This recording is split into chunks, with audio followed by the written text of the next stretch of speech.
Hello and a very warm welcome back to Widowed AF. You're here with me. I'm your host, Rosie Gill-Moss. I'm always here. And joining me from Suffolk, I've got Sophie Ransom. Hello, Sophie. Welcome to the show. Hi, thank you for having me. Oh, it's a pleasure. So Sophie has got quite a harrowing story. I don't think that's going to be an understatement, is it? As always, I've only got the bare bones because I'd like to hear the stories on live, as it were. But your husband was killed on his motorbike, wasn't he? And the bit that really gets me is that you were 17 weeks pregnant at the time. I mean, the first thing I said to you when I saw you was just like, shit, I'm so sorry. That's just awful. So I'm going to ask you now, Sophie, I'm not going to tell your whole story. I'm going to ask you to just tell me in as much detail and from wherever you want to start about Paul, about how you met, and then we'll get to the gritty bit. All right. Well, I guess it starts when we met in 2016. So we were both 19 babies. Yeah. I was in my second week of uni. I'd had all these plans, of going to uni and being fun and single and all of that stuff. And then, didn't go to plan because I met him. And then as soon as I met him, I was just like, you're my person and I want to see you every day. So I met Ben at uni. Yeah. We didn't meet sort of organically as such. We did meet on Tinder, classic. The modern way. And he kept asking me out and I kept saying, no, I'm not actually going to meet someone off the internet because that's weird. And then we both happened to be in the same Irish bar one night. So, he joined my table with my flatmates. We had a drink and he walked me all the way back to my flat, which was 40 minutes up a really steep hill. So I thought, I've definitely pulled here. And he said, can I come in for a cup of tea? And I thought, I've definitely pulled here. And he did exactly that. He came in for a cup of tea, got a taxi home. And I thought, what a gent. Okay. And so I was a bit miffed. I thought, that's a bit of a waste of time. And didn't go on my phone until the next day, and then saw basically as soon as he had left my flat, he texted me and he said, I really like you. I'm just a bit nervous. Can we go out tomorrow? This is cute. And that was it. Then we couldn't get rid of each other. So that was that. And then it just kind of, we were inseparable, to be honest. I was down in Winchester for university. I was from Cambridge. And just stayed down there, really, because he was there. And was he a student at the same uni? He wasn't, no, but he lived there. So he was there, and I just thought, nope, this is where I'm supposed to be. So stayed there, and I guess it moved quite quickly. I then did the next few years at university, and we bought our first house at 23. And it was the start of what I thought was going to be the best few years of my life. The next year, we got engaged, and then we got married 13 months after we got engaged. And we always knew that we wanted children. If you'd asked me since I was a child what I wanted to be when I grew up, I just used to say a mum. And I remember people saying to me, no, what job do you want? I'd say, no, just want to be a mum. So we got pregnant not long after our wedding. So we were married at 24 in the November. We had a lovely Christmas, went on a lovely honeymoon, went to Barbados. It was incredible. Had a huge New Year's Eve party. I remember saying, this is going to be our year. Found out we were pregnant not long after, and then, all went wrong in the May. He just left for work and didn't make it. So how old are you now, Sophie? I'm now just turned 27. So I think you might be my youngest guest. That's really, really young. I was 37 and that felt really brutal. But I don't know how at 27 you can possibly be equipped to cope with that, becoming a mother for the first time as well. Just as an aside, I met Ben when I was at university in London, and he was working there. I took I applied for a Saturday job at the place he was working, and he turned up, and it ended up being our first sort of date in an Irish bar, and he walked me home. He did stay over there.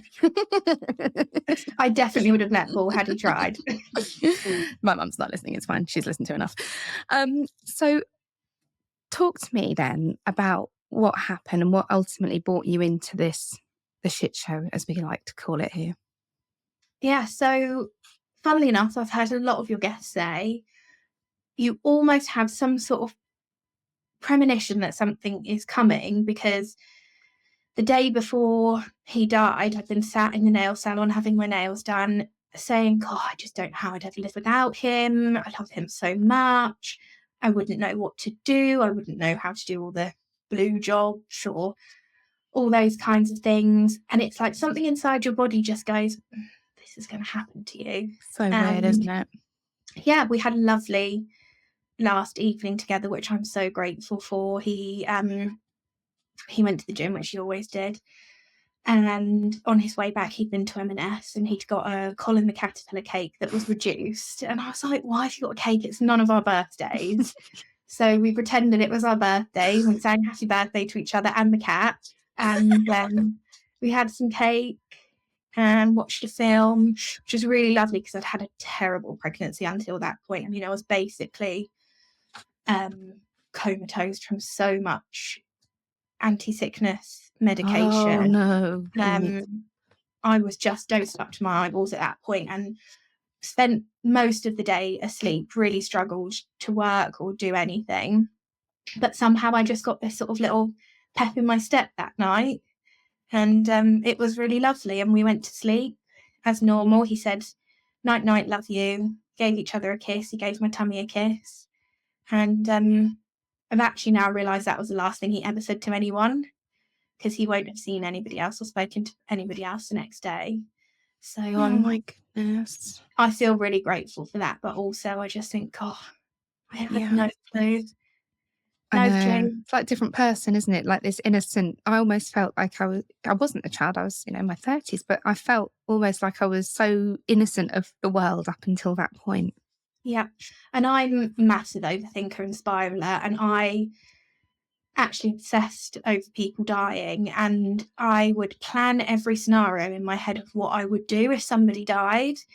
And my parents aren't together, and I'd always thought, how would I ring my dad and tell my dad that my mum has died, or how would I ring my mum and tell my mum that my dad has died? And I'd planned everything I'd say, planned everything I'd do, and the one person I never thought about was Paul. No, I was the same. We never had the conversation about cremation or burial. I don't think I knew that he had a will, because I can remember not thinking he had one. He did have life insurance, thankfully.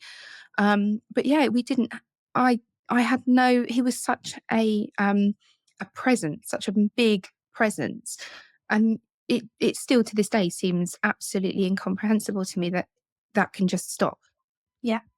And Paul was so healthy. He was probably the healthiest person I knew. So I really maybe naively thought, oh, well, he'll never get cancer or something like that because he's so young and he's so fit, he's so healthy. And he didn't have any, although he was riding motorbike, obviously, but he didn't have any sort of extreme dangerous hobbies. It had just never crossed my mind. And it's things like with the motorbike, I would think like with Ben's diving, because they've done it for so long and they do it safely and it's part of, who they are, you begin to think of it. Oh, sorry, I'll put my teeth back in. You sort of stop thinking of that as even being dangerous. Because even when the police came to my door, I assumed he'd had a car accident, even though I knew he'd been under the water scuba diving. Yeah. That never registered. No, and I think he wore full leathers even in the height of summer. He'd done an advanced rider course to make sure he was as safe as he could be. He didn't have sort of an old bike that was falling apart. So, yeah, it just never crossed my mind. No, my dad rides a motorbike actually, and he's in his 70s and it probably needs to consider stopping at some point. But he's like that. He's full, we call it, he's got like this neon yellow all-in-one suit that he wears. He looks like a police biker or something, but he keeps safe, which is, well, as far as you can. Yeah. And I found out after Paul died, I never really knew, because I wasn't into bikes or anything like that. There's no way you'd catch me on the back of one. That his friends used to hate going for rides with him because they used to call him Grandad because he was so slow. Yeah. So I knew he didn't ride recklessly. And after I heard that, I thought, yeah, because we didn't know what happened for a long time. So your brain does that thing, doesn't it? Where it goes, maybe this happened, maybe that happened. And for a long time, I did think maybe he just was riding really recklessly, but he wasn't. But so that was our last night together. And the next morning, I was dosed up again on my sickness tablets. So I didn't wake up when he got up that morning. He got up, turned the light on, got dressed, had a shower, and I was just in such a deep sleep at that point. So he left for work. He left about 15 minutes earlier than normal that day. And I think it was because it was nice weather. So because he wasn't on his usual route to work when he crashed, he was on a route to work, but not his normal one. And from what we understand from ANPR cameras, he had a lovely sort of half an hour ride around the back roads, wasn't caught speeding at any point or anything like that. No reports from the public of him riding recklessly. And he was about 2 miles from work, and he was in a collision with a lorry, and he died instantly. I'm so sorry. I'm so sorry that. And it's all those kind of like changes, isn't it? You know, different route to work, leaving 15 minutes early. It's you mentioned like the what ifs, and you know, the wanting to know what had happened. And Ben's dive site was changed on the day. You know, you just think, oh, why did the universe conspire against us that day? Yeah. And I feel so much guilt that I didn't get up that day, because I think if I'd have just got up and we'd have had a 2-minute conversation, he wouldn't have been where he was, the lorry wouldn't have been where it was, and yes, maybe he still might have come off, but he might not have come off into the path as a huge lorry. And I think it's taken me 18 months to learn that I'm not going to forgive myself for that, but I have to accept that it wasn't my fault.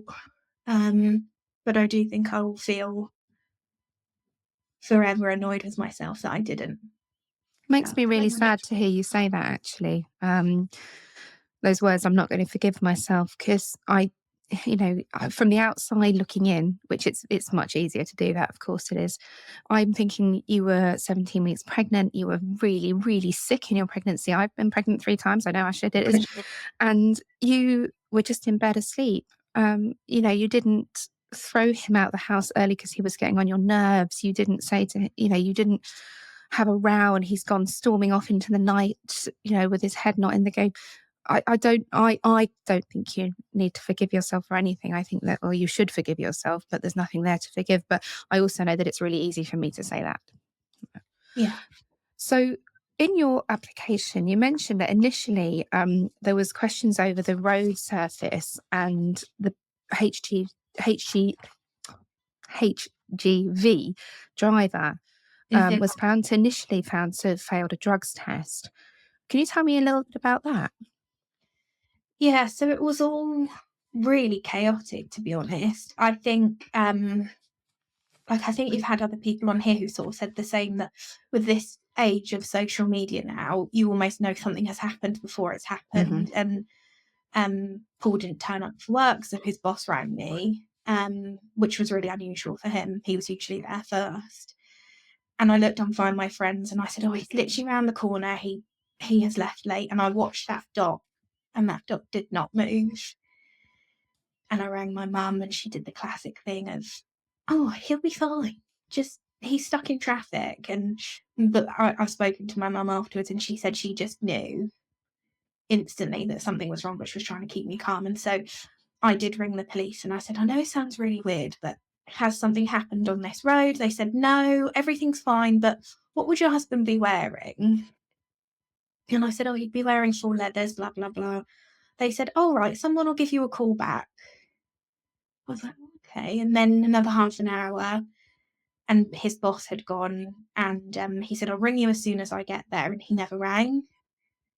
So I just knew. So I think that sort of rushed the police along to have to come and talk to me and tell me about things. But by the time his boss had rung to say he wasn't at work, Paul had already died. But I think they didn't have that initial time to try and even figure out what might have happened before they came and saw me.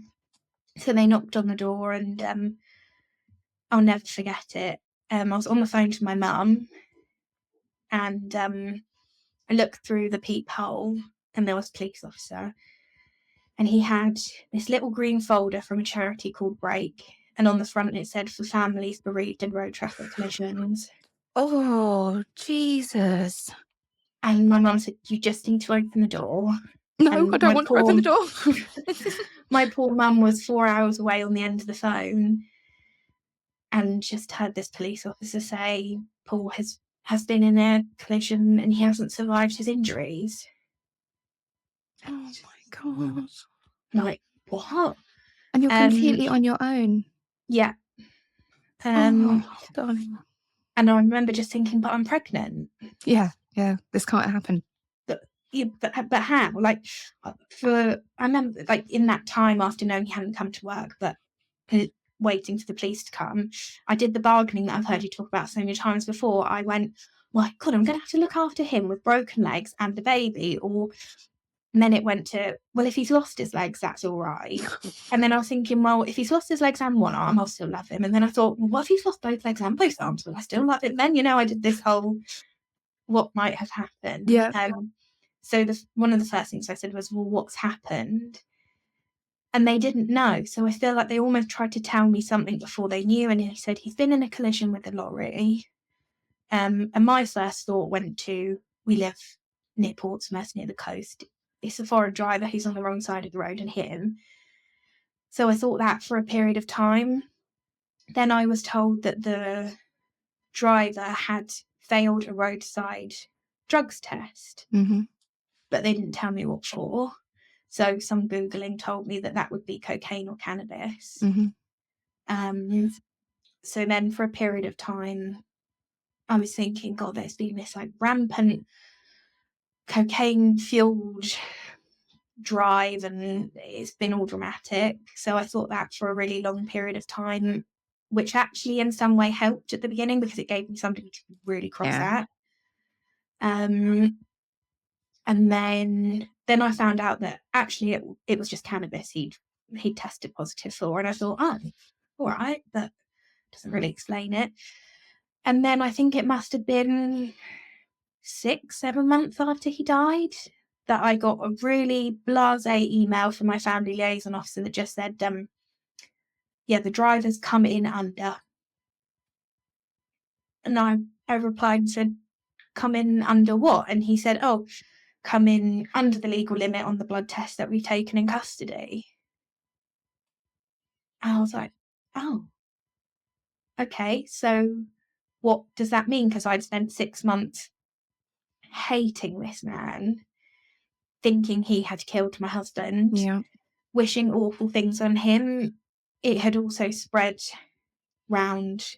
I discovered from my hairdresser that she kind of knew who the driver was, and people thought that he had killed a young guy with a pregnant wife at home. And yeah, turns out that he had had a blood test in custody, and turns out that there is a legal limit, and he was under it.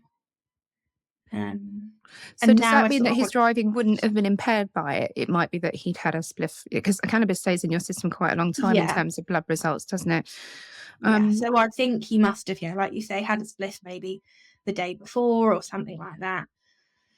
And yeah, and I now understand, nearly 18 months later, that everything was caught on dash cam footage. And what had actually happened was, for some reason that is still completely unknown, that they believed was the road surface, Paul slid towards the lorry. So he came round an S-bend down a hill. He came round the first corner fine. He came round the second corner. For some reason, I haven't watched the footage, so I don't know what happened, but he became detached from his bike. They've described it to me, and he just slid straight into the path of the lorry. So they did think maybe it was the road surface, because the road had been resurfaced the night before the accident, and it was really shiny and slippy. Even from the first day of the accident, the police, because they had the road closed for about 6 days, which is quite unusual, I think, to do testing on the road. They said this is quite slippy, but they have done so much testing. They've had so much independent witnesses come in, and there's nothing that they can find. So I think I've just started to try and process that it is an accident in the truest form of the word. And that's really a really difficult place to get to. And it kind of forms part of acceptance because, and like you, I mean, not as severe as your circumstances, because I was very angry with the skipper of the boat because I felt that there were other deaths that happened on the boat prior to this, which were deemed in court not to be relevant and connected. But I'll steer away from that, shall I? But I was really angry with this guy because I reached out to the dive community and said, can you get him to call me? I need to speak to the last person who saw Ben. And he never called me. So I then, none of you can come to the funeral. And I really kind of villainized this guy. He was my adversary. And then when we went to the coroner's court and I heard what happened from him and from somebody else on the boat, it was like the kind of fight left me because I thought it wasn't his fault. It wasn't his fault. Like, perhaps they should have said you shouldn't go in on your own, but Ben was the one who went in on his own. Perhaps they should have said you shouldn't go in if you've been sick. Ben made that choice. So it's realizing that I don't blame Ben in any way, shape or form, but I also don't have anybody else to blame. And it's accepting that sometimes, and it's shit things happen to people that really don't deserve it. And just, I think having nowhere for that anger to go is quite frightening in a way, because what do you do with that now? So I found that really hard, and I spent probably about 6 months hating Paul, which was a really difficult thing to feel. I had this tiny little fresh baby that just looked like a mini Paul, but every time I thought of him, I hated him because I thought, how could you do this? How could you leave me? I thought, God, my mind went everywhere. I thought, did he throw himself in front of this lorry? I thought everything, every possible scenario, I thought it. And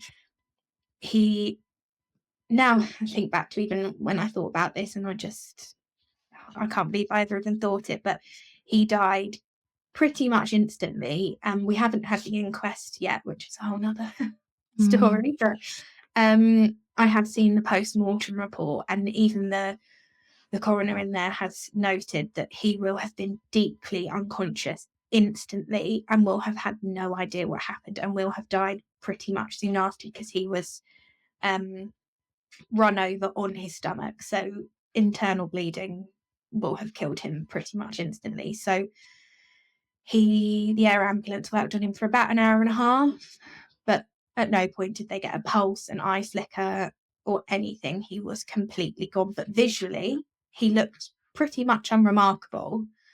And I think because he looked so unremarkable from when I identified him, I felt like he'd just given up and he hadn't fought for us. And I was so cross with him for not fighting for us. That was really difficult because I didn't have anyone else to be cross with about why it happened. So I thought, well, if it's not the lorry driver's fault, if it's not the road's fault, the only person left is you. Yeah. And I am writing a book at the moment slowly, and I have one chapter that's called I Hate My Dead Husband, because the times I've, particularly when the children were being challenging or the world felt really difficult, I was trying to earn a living and had all these bills.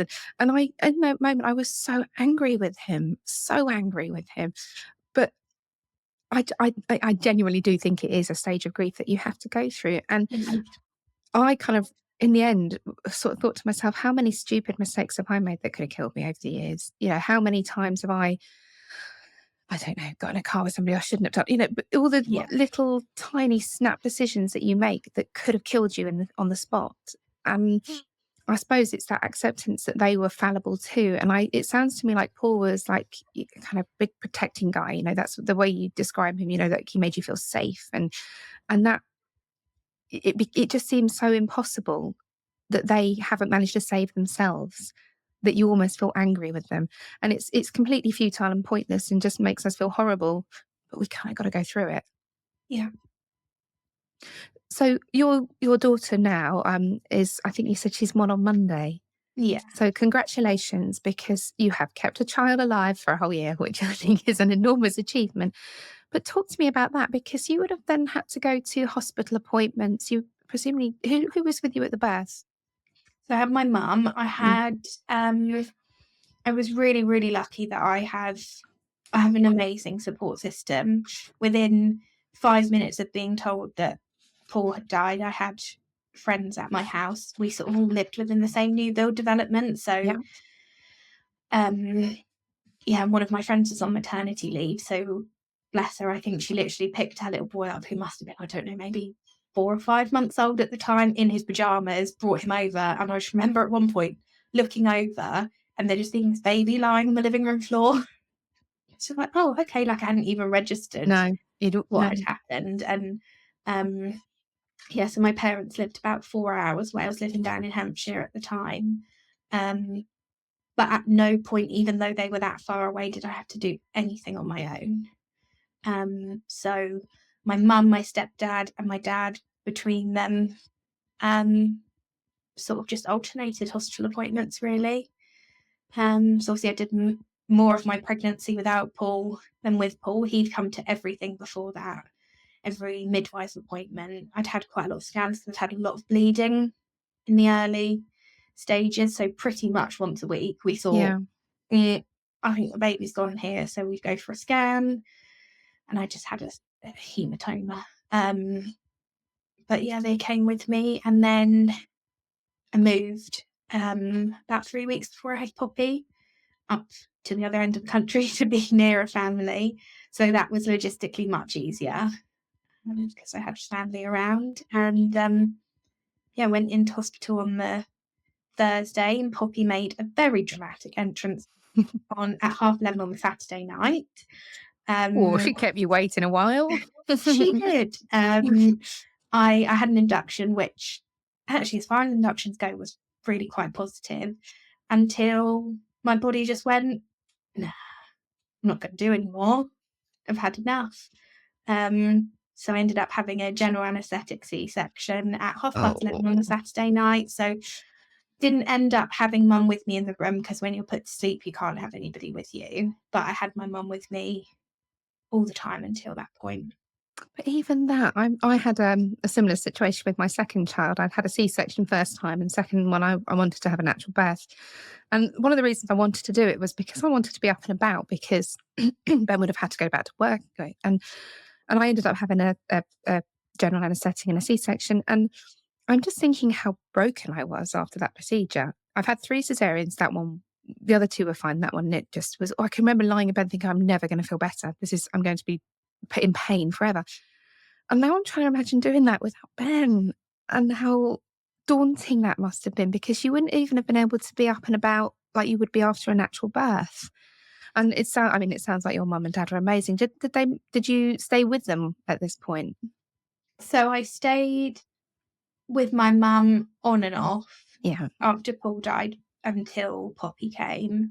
I stayed with her the night that Paul died. And then for me, it was really important to be at home and in my home and in my space where I could feel Paul and smell him and his pants that he'd still left on the floor. And that's where I wanted to be. So they sort of just alternated between them staying So with me. how did you manage that feeling of wanting to be so close to him, and moving out of necessity to be closer to your family? Because I've done it as well. I've shut the door on that family home and walked away from it, and it by the time I left, and I don't know if this is the same for you, because it was empty, it was a shell. All the stuff had gone, and you just realise it's just a house. Okay. But it's still a really difficult thing to do. But you were the same as me. You had a knock at the door, and I even changed my front door, and every time I came home, ugh. Yeah. By the time I moved, I felt really at peace with the decision. And I actually, at the beginning, I needed to be in that house, and I needed to be where he had been only hours before. But by the time I moved, I was actually finding it really difficult to be in our house, because we just started thinking about a nursery. And I thought, how am I ever going to do a nursery that we should have done together in this room? And I was looking at things that I'd been nagging him to do, like things to put on the wall and he'd never done. And I think, oh, for God's sake, I'm still looking at I'll do that. it now, won't I? And it was becoming more and more upsetting than comforting being there. I get that. And I just really felt like I needed a fresh start. I needed somewhere that was mine and Poppy's, that was our house, not our house where Paul should have been. Yeah. He's never been where I live now. So there was no connection to him. So it was had to be quite purposeful with making that connection and intentional.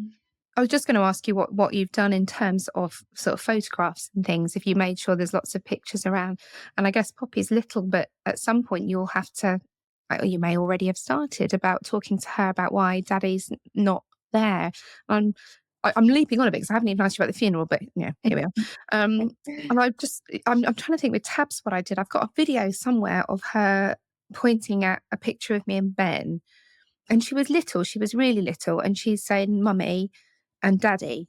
And because she'd already said Dad, well, in the way they do when they're babies, that doesn't really count, but the men like to think it does. And so she'd already said that was her first word, and I'm very typical fortunate he got to hear it, fortunately. But I was just wondering whether you do that sort of thing with her, this is your daddy, and yeah. it might even be too early to ask you, but what sort of, do you have a plan of what you're going to tell her as she gets older? So I've worked through this a lot with my therapist. God bless therapy. Sorry, this is the only thing I find it really hard to talk about. I can talk about him dying, it's absolutely fine, but I think about Poppy and my heart literally breaks. I know, darling. So I read her a story every single night called I Have an Angel. It's a lovely book. It just sort of says, I've got an angel and he can see me and he can hear me. I can't see or hear him, but he's always there and he loves me so much, and that kind of thing. So I read that every night so that it hopefully is just normal for her. And I've got pictures of him in her room and we say, night, night, Dada. And yeah, I've started sort of saying to her, where's Dada? And she'll point up and we say, Dada's in the sky. Because she now says Mama, Dada, a few other little words. And I don't think I can cope with ever having to sit down and break it to her. Yeah. I don't know at all. I always think there's any one way that this situation can be easier than another. But I know that I wouldn't have been strong enough to ever have to tell her that Paul had died. And I don't know how you and so many other people did that. I don't think I could have done that.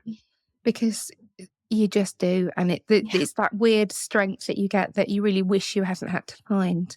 But I think what you're doing sounds really lovely. And I think with Tabs, because she grew up really, yes, she had 6 months with Ben, but she doesn't know him. And I really struggle with that, just like you will, because I have never watched videos of Ben. I'm planning to every year. I'm like, this is a year. Because I want her to be able to see what he looked like moving and animated. But it's just part of who she is. She doesn't find that it makes, I suppose I'm trying to offer a little bit of reassurance from a little further down the line. And things like when she started school, I am remarried, so that adds another dimension to it. But I did a little booklet about, they asked us to do this booklet about them. And in there I've got two daddies. One of my daddies is in heaven and this is my stepdaddy.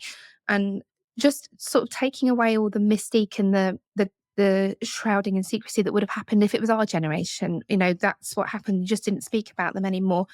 And I think I don't want to say normalizing it, because it's not normal to have your dad die before you're even born. That's not normal. But by not making it this great big secret that you're going to announce on her birthday when she's 13 or something, it means that you're right. It's a much softer approach, and it's just part of who she is. And I think you might find, like I have with Tabby, that she's now gone into therapy. She's 7. And because she's now got some questions. And I actually realised that I had never sat down with her and done the thing, done this is what happened. And I was driving her to school the other day, and they do this to you as they get older, prepare for this. So, Mummy, what did happen to Daddy? Can you tell me what happened on that day? And I was driving, and I find it quite easy to have difficult conversations driving because you're just a bit distracted, aren't you? Yeah. And I was able to tell her quite matter-of-factly, but also to allow how I felt to come through, because I said to her, it was the most awful thing that's ever happened to me. It was devastating. And I said, but you were awesome. Like, you slept through the night for a week afterwards. You haven't done it since, but you did it then. And it was kind of because it wasn't all a surprise, because she knew what had happened. She knew her dad had died. She knew he was scuba diving, but she didn't understand, what had happened when the police knocked on the door, because I'd not. So I guess the conversations happen, but they don't happen in that horrible, heartbreaking, world-shattering way when you have to tell a slightly older child. Sorry, I rather went on a bit there, but I really like the sound of what you're doing. And I read a book to Tabby called The Paper Dolls, which is really lovely as well. And there's a couple of other ones that I might put them on the website, because finding a way for a very young child to be able to understand loss and grief is really difficult, because they can't so even many say Bob things sheep yet. There's nothing aimed at a child that has never met their parent. I No. found I've so far not found anything at all. Maybe we should write one. God, I haven't got the energy. Maybe one day. I'm on your sorry.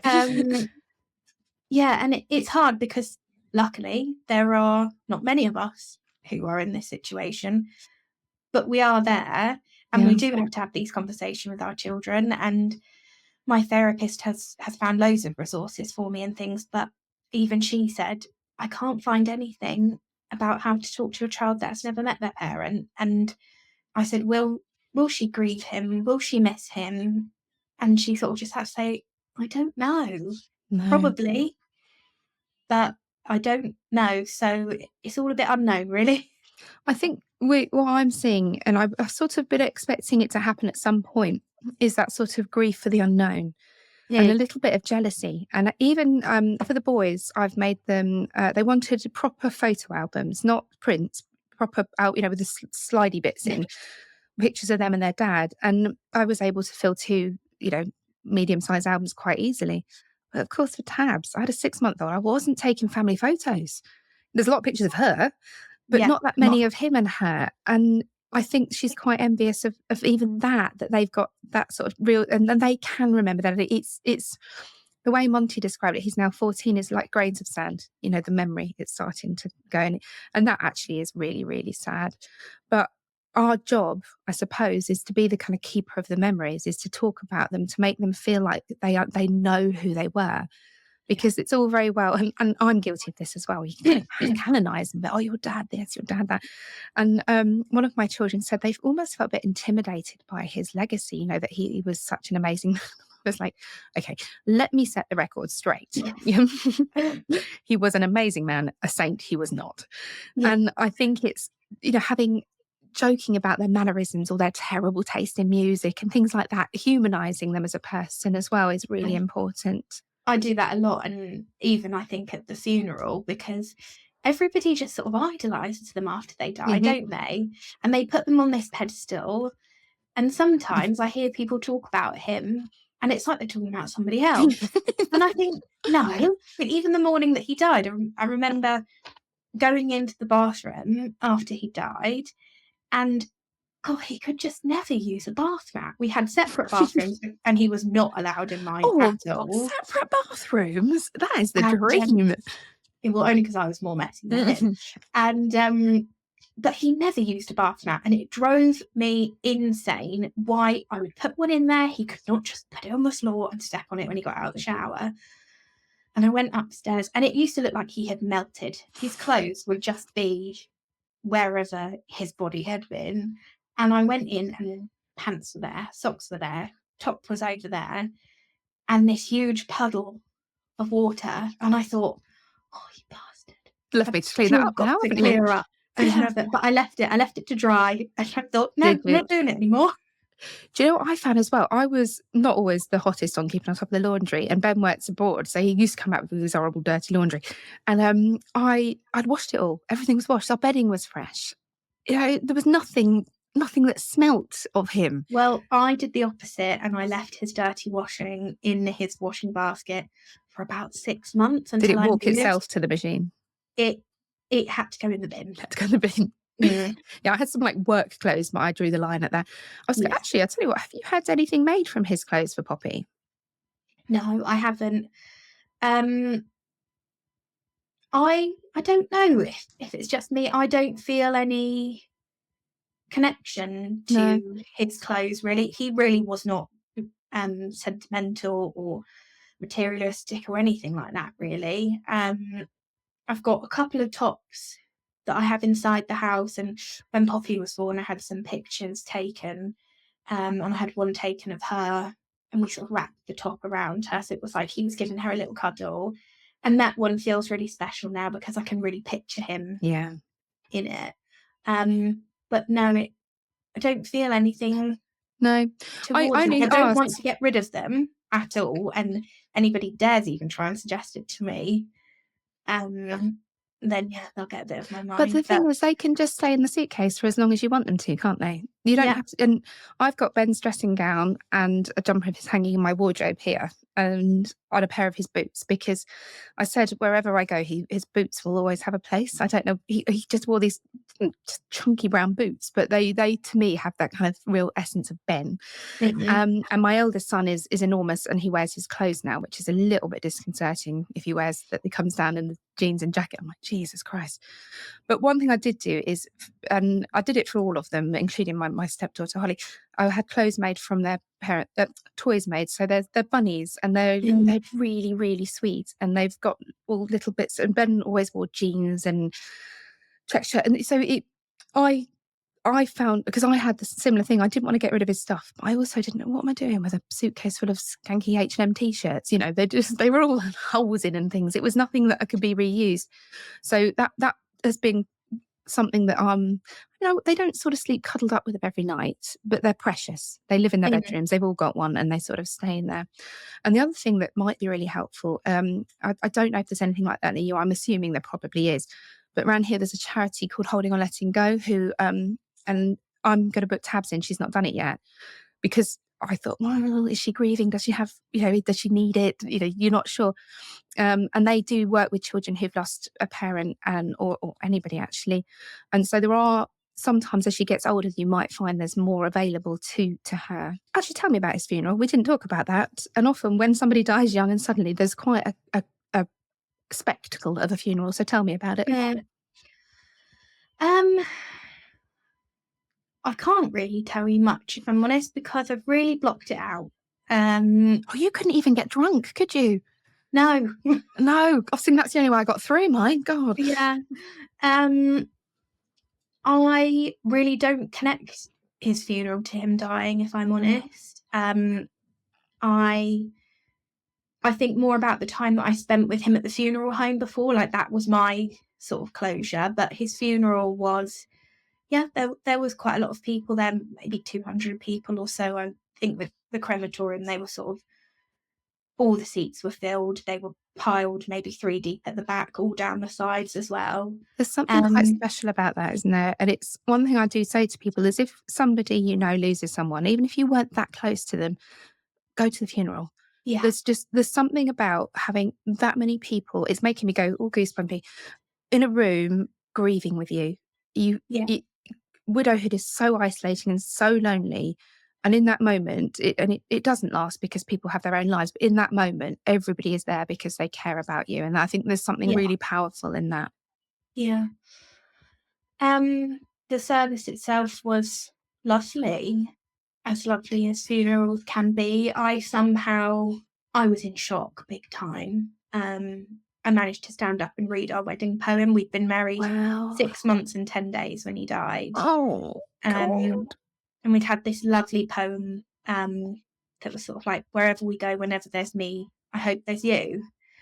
And I read the poem, and it was sort of, it talks about how it doesn't matter what you've got, as long as you've got each other, that's all you need, and that's all you need to be happy. And that's the And I one read thing the you poem, haven't got. and I was absolutely fine, not a single tear. And then the last line again says, wherever we go, whatever we do, whenever there's me, I hope there's you. And the words, I had hoped there would be you, just came out my mouth. And then I cried, and I must have cried maybe 5 tears, and then nothing again for the rest of the funeral. And I just stared out the window. I didn't watch the visual tribute. I didn't listen to a word that the celebrant said. I just looked out the window and Checked out. dissociated. And yeah. Bloody well done for speaking, though. Bloody well done. I spoke at Ben's, and I wrote him a letter, and it was really difficult. But like you, I managed to keep my shit together until I sat down after reading it. And then they played Rocket Man, and the line, I miss the earth so much, I miss my wife. And that was it. I was gone. Absolutely just sobbing. And then you sort of put that face back on again, and you get a drink, and you mingle with people, and you say, thank you so much for coming. And you give all these people hugs, and everyone was touching my tummy and like, oh, is she kicking? Oh, and no. I just was like, oh, fuck Get off me, get off me. Yeah. And actually somebody did say to my mum at the funeral, I have said this before, so forgive me if I'm repeating myself, but she said, oh, don't worry, Rosie's still young and beautiful. She'll meet someone. Yeah. And my mum was like, Jesus, do not say that to her. I mean, as it happens, but it wasn't immediate. It's having to then host. You're hosting essentially a party for other people, and you're consoling other people, and you're worrying about other people and where they might park, and is there enough food? And it's after all of that goes away, that's when things get really lonely. I think I found that the hardest. It's funny you say about the consoler. I told my therapist about this last week, and I said, one thing I will never understand is why people came to my house and sat on my sofa and cried at me about how sad they were. And I just sat there, frozen. I didn't cry. And I just thought, there. I don't care. Yeah, like, I know. Good for you. And grief does make you a little selfish in that way. And I saw this great diagram once, and it was about how when you lose your romantic partner, you lose everything. You lose everything. And I'm not downplaying the loss of anybody else, but it's so isolating. And all of these people will go back home to their families, to their partners, and you're left in the house thinking, what the fuck do I do? And it's so quiet. And you also weren't very well, because you said at the beginning of the interview that you are having to take really heavy medication for your morning sickness. So were you able to even work or anything after this? How did you provide for yourself? I look back now and I think, what was I doing? I did go back to work. I actually went back to work before we even had a funeral. And I think it was just so that I didn't sit and think. Yeah. I don't think I really did much work, so I'm sorry about that. I think they'll probably forgive you. I think I just sort of sat in front of a computer screen and saw emails come in and thought, oh, I don't know what to do. Yeah. But it gave me purpose. I went back 3 days, which gave me that time to, so I worked, had a day off, worked, had a day off. Yeah. And on those days off, I was exhausted. But it gave me something to do. And I also knew from a practical point of view, I had to go back to get maternity leave. So I didn't really have much choice in that sense. I do think that my work would have been helpful. And they did put me back on full pay, even though I was only working 3 days a week, which I was really grateful for. That's really nice. That's really nice to hear. Yeah. So I was lucky in that sense, but work just became something to distract me, and I had to do it. And then I went off on maternity leave that 3 weeks before I had Poppy. So we worked that whole time. I did take a week off after the funeral because I had that big dip where I kind of thought, oh, your body was actually in there. And if you were going to come home, you would have come home by now. Do you think that being pregnant, and I'm thinking about the early stages of grief for a lot of people tend to be quite self-destructive. So a lot of people will spiral into binge drinking, binge eating, even drug use. And I'm thinking, if you're pregnant and you've got this baby, this unborn baby that needs you, did that make you kind of have to take care of yourself, have to make sure that you ate better, got sleep? Or, I mean, I've no clue. I've not been in the situation. Yeah, so I promised Paul when I went to go and see him at the funeral home, I promised him that I wouldn't kill myself, because it was all I had thought about until that point. And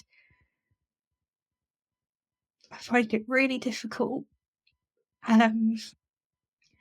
because I just didn't want to be here. Oh, no. I remember asking one of my midwives if I could get rid of Poppy, if it was too late, if I was too far along. And I thought, if I just do that, then I can go as well. So brave of you to say that. It's so brave, because I'll be honest with you too. I started in the car having really intrusive thoughts, and I was thinking, I can't kill myself because of my children. Yeah. So we all have to go. And then Yeah. I went to the doctor, because I would never have done it, but I couldn't see how I was going to. I feel quite emotional now as well, actually. I couldn't see how I was going to want to live. I felt like I was going to exist for the rest of my life. The fact that I had those children there right in front of me, needing me, looking to me for Yeah. answers, was both an incredible heavy weight to bear, because I was responsible for all of us, but they also gave me the purpose that I needed. And when I couldn't carry on for myself, I managed to for them. Yeah. And I know that Tabs was, I mean, don't get me wrong, the kid drives me around the bend, but she was so innocent in all of this. She didn't know what was going on. And so I had to kind of, the boys went to school. So like you and work, I had that purpose. I had to get up and go and do the school run. That made me get up. But then what do you do all day? And I think having her at home, because I was on maternity leave as well, meant that I did the baby singing groups and baby yoga and all the bullshit that you think you should do. But I met people and I got back out into the world, and I was really, really determined. And like you, I made a promise to Ben that his children would grow up to see beauty in the world and joy. And I just thought, this baby, this beautiful little girl, I can't let her be sad for her whole life. I can't let her absorb my sorrow. And there's nothing you can do. They're going to feel some of it in the cellular level, of course they are. But what I will tell you now is that she's happy, and I mean, she's crazy, but she's bright and sparky. They all are. And I don't feel like that anymore. And I'm so glad that in those dark moments that I wasn't, that nothing pushed me any further, if that makes sense. Yeah. I am so grateful for her. And she is the best thing that has ever happened to me. And she has saved my life, because I know, and I think I don't think I've actually ever really told any of my family that I felt like that. I told my midwife because I was really scared that I would do something. But I didn't tell my family because I didn't want to burden them. No, and that's the thing, isn't it? You don't want to burden people, and then you end up internalizing it all and feeling worse about it. And it's something I feel quite passionate about, is having the space to say to somebody, I feel like I want to end it all, without them going into panic. Because sometimes the words themselves, saying them out loud, it's like so many things, isn't it? They lose their power, because you say it and you're like, oh my God, no, I don't. But in that moment, I don't. I haven't really got words out for once, because it is so utterly terrifying, and all you want to do is find your person again. And that's what scares me as well, is because, like, my son, he said to me, I want to die so I can be with daddy. And it's like, no, because I don't believe in an afterlife either, which makes things a little even more complicated. But he was able to say it to me, and we worked through it. So I think you're incredibly brave for saying that just now. I think you're incredibly brave, because so many of us have felt it and so few of us feel able to say it. And it's, I don't want to say it's normal, but I think it's understandable. Yeah. And I think the worst part was that the only person that I knew that could make me feel better was the only person that I couldn't talk to. Yeah. And I just thought, how fucked up and cruel is that? That And the it's, one person that I need is the person I haven't got. Like, I think that person has now become my mum, and God, my poor mum, I must ring her about 10 times a day. But in that moment, my mum couldn't make me feel better. My dad couldn't make me feel better. My cat couldn't make me feel better. My friends couldn't make me feel better. And people were saying, "What can I do?" And I think, just bring him bring back. him back. Yeah, bring him back. And actually, there is a real kind of wisdom in that, isn't there? That there is nothing that you can do to make me feel better. But And then that made me feel so hopeless of, will I ever feel yeah, better? I think that's why coming on here and the people that have come onto this podcast and shared their stories, what you're doing is you're offering this little glimmer of hope at the end, because you're saying, okay, I felt so awful that I didn't want to be here. 18 months down the line, I want to be here. Does that Yeah. make sense? So you're saying, because if somebody who's not a widow says to you at the time, you'll get through this, you'll be all right, you'd just be like, fuck off. No, I Yeah. won't. No, I won't. I'm going to be miserable forever. Fuck you. But I don't think I never believed that I could be happy, but I never believed that I'd want to be No. happy. You feel And like I you're being am disloyal, don't happy. you? I am happy, and I like my life, and I have joy in every single day now. And I have bad days, and I have days when I miss him more than the everyday miss him, but I am happy. And I didn't believe that, yeah, that I would ever feel that or want to feel that. And it's quite, you have to also understand that, and it's something that you only really happens when you go through something like this, is that you can be really, really sad and happy at the same time. And I couldn't understand that. I felt that, and you'll see a lot of memes and stuff saying, oh, the weight of your grief is the weight of your love. And yes, but you almost then think, oh, but am I supposed to be really, really sad all the time, 24 hours a day, as a demonstration of my grief? And actually, that's not true, because they loved us and they wouldn't want us to be miserable. And I think having your beautiful little Poppy must mean, much like me and my kids, you don't want that for them.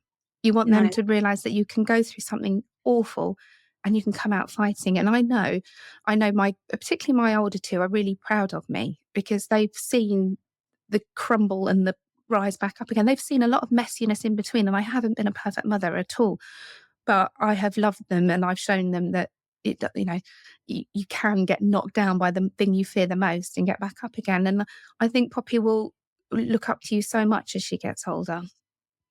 I just remember probably a few weeks before I had her thinking, I don't want her to ever say, my daddy died and my mummy was unhappy for the rest of her Yeah, life. no, I get that completely. Yeah, the idea that my dad died and then my mum span off the rails and the rest of my childhood was shit. Yeah. And that was absolutely what I did not want for my kids. And when I got my drinking became much more problematic, and I realized that what I was doing was creating that reality. They did have a mum that was messy, that was forgetting things, that was hungover all the time. And actually now what they've got is still a kind of fairly messy mum, but I'm not hungover, which is always a plus. And it's making that choice not to crumble, because we all want to at times. Of course we do. We want to lie in bed, pull the duvet over our heads and, swig from a bottle of gin. And when you have a baby or a small child, you don't have that luxury. And I think it does save you. I think it can tip you over the brink on occasion. I imagine the broken nights nearly did you in a few times, but it's knowing that there's somebody that needs you for everything. And if you're not there, they have nothing. And I think there's surviving and then there's thriving. And I think you can choose to thrive. Yeah, it is a conscious mindset. And I said that to new people that I've come across who, since me, has lost their partner while they're pregnant. And I Oh, said, you have a choice. It will be the hardest choice you will ever make. But if you want to be happy and you want to live your life, you have to choose that for your child. It will not just come natural. Well, for me anyway, it didn't come naturally. I was the most negative, pessimistic person you have ever come across before Paul died. He was a positive one. We balanced each other out. I would always look for the negatives, moan about everything. I still moan about everything, and he just went through life so happy. I remember him saying to me once, I said to him, I feel really sad, blah, blah, blah. He went, I don't think I've ever really felt that sad. Oh, how And at lovely. the time, I was like, that's really helpful. But yeah, and I've said to people, if you, and I sort of said to myself, right, he doesn't get to live his life anymore. He doesn't get to be that person. So I have to do that now. And I am so lucky that I get to live my life and that I have hopefully many more years ahead of me. But that was a choice, and it is a choice even still every single day that I get up and I think, no, I'm going to put my positive pants on, because otherwise I tried the laying in bed and rotting and it No didn't good help. comes of it, does it? And the odd day, Friday, I went down like a sack of spuds. Couldn't tell you why. I got up to the school run, went back to bed, and Yeah. I now know that partly it's my PTSD, the grief, partly my neurodiversity. There's many, many reasons why that can happen to me. If I take that one day and I go to bed, everything's better. If I try and push through it and try and be everything to everybody all the time, I'll go down harder for longer. Yeah. And nobody needs that. I had it last week. I saw a clip on TikTok of a funeral director saying, sounded such a passing comment, and I don't want to say it on here and anyone else have the same reaction, but said that after a post-mortem, your organs aren't put back where they came from. They're all just put in your chest cavity. I thought, my God, that it hit me 18 months later, the thought of his brain being in his chest and all not in the right place. And I really didn't like it. And so Poppy was at nursery, so I went to bed for the rest of the day and I watched TV in bed. And then 3:30 came and I thought, right, I've got to get up. I've got to go and get her. But yeah, like you say, if I'd have sort of just left that and pushed through, yeah, I suffer really badly with intrusive thoughts that I could be driving down the road and then my brain will go, oh, you're going to the supermarket. Paul can't go to the supermarket. Paul can't go to the supermarket because he got hit by a lorry. He got hit by a lorry, so this happened to his body and then that happened to his body. And I spiral and spiral and spiral unless I give myself that time. And my therapist taught me, set yourself a 2-minute timer and you think about this for 2 minutes and then you have to move on. Yeah, I've heard something like that before as well with the big grief as well. Like allow yourself the length of a song to just howl. Yeah. And then you get your shit together and you get back on with your life. And what I was, oh God, I had a burning question for you and it popped out of my head. How annoying. Yes, I know. You mentioned that you have spoken to other people who've lost their partners when they've been pregnant. Is that a specific group or support group? So I haven't found anybody through, so I'm part of Way, which have helped me a lot. And there is a subgroup in there, widowed whilst pregnant. I'm the most recent member. There are people before me, not many of us. I think there must be maybe 30 of us in the group. But that's quite nice. I like a small widow group. Yeah, it's not very active, but it was really helpful in the beginning for me to just kind of say, even things like, what do I put in my hospital bag? Yeah. I didn't know who to ask. Do you know Jess Haslam Bancroft? That's how I found this podcast. I was going to say, because she's wonderful, isn't she? Searched for anybody else that this had happened to. And yeah, the description of one podcast episode came up. And I just thought, oh, it's not just me. Yeah. And there is so much power in that. And actually, that's something that I don't want to tell you how to raise your daughter. Please don't listen to me. But one of the things I've picked up on through some work that I've done talking to people who lost their parent young, I've spoken to people as young as 14 up to adulthood. And one of the general consensuses seems to be that the isolation is the really damaging thing. This feeling of not knowing anybody else like them. And you've just mentioned then about, there's somebody else that this has happened to. So one of the things I found really helpful, and it kind of happened organically by having widowed friends with children, that my kids have grown up around other kids who've lost a parent. At one point, one of my kids said to me, "Do you know anybody whose husband hasn't died?" I was like, "I'm not cursed." But I think that's something to bear in mind as well when you lose a parent, is that feeling of not knowing anybody else like you. So that's it's just something I'm randomly spouting off here. But yeah, I did, as you were talking, I was thinking about Jess's episode. I was like, I wonder if she's listened to that one. Yeah.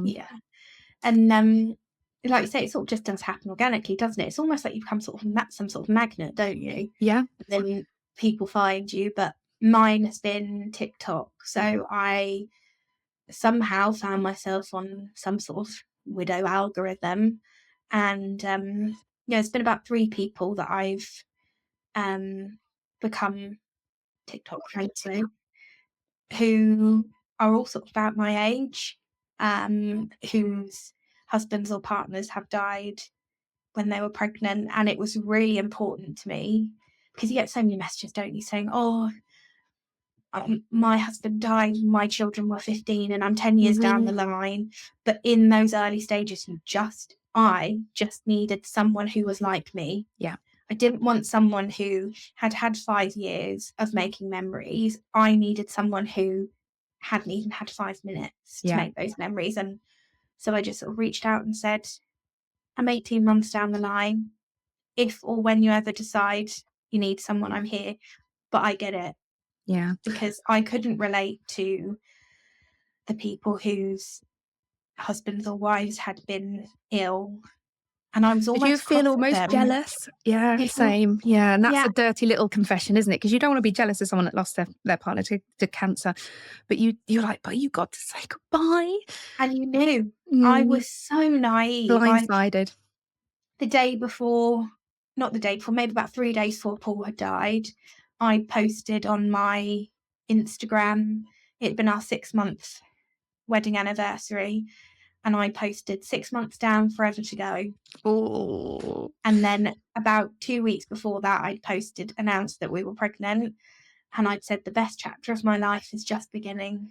Oh, couldn't you just shoot yourself? I found my New Year's Eve post from that year, our family is complete. I've got a really good feeling about this year. And you're like, oh, you arsehole.